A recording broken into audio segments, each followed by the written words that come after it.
Hi, I'm Melina and welcome to Expert Village. Today we're going to make a polymer clay bowl. For this next step, once we've added all of our canes, we're going to go ahead and add clay to this bottom area here.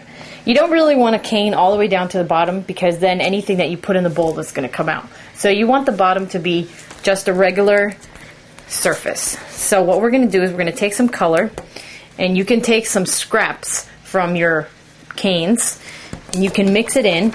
That way the whole thing matches. And we're going to make a round circle. And we're going to flatten it. And you can kind of eyeball it and see if you need to make it a little bit bigger or a little bit smaller.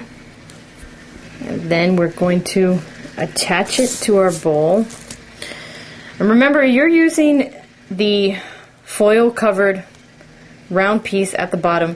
We're using it as a mold. So you don't want to stick it really to that. You want to stick it more to the canes. And you can trim it if you need to.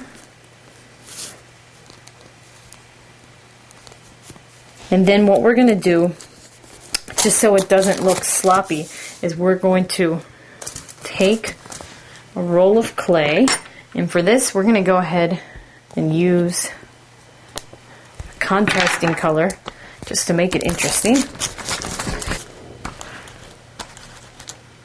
And you want to try to keep it as even as possible.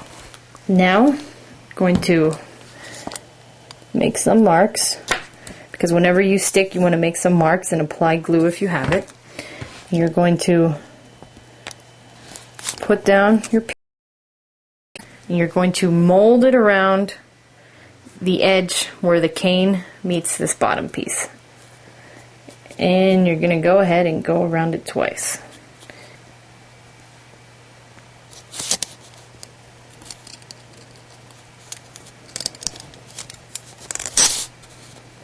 This is just giving the bowl a more completed, finished look.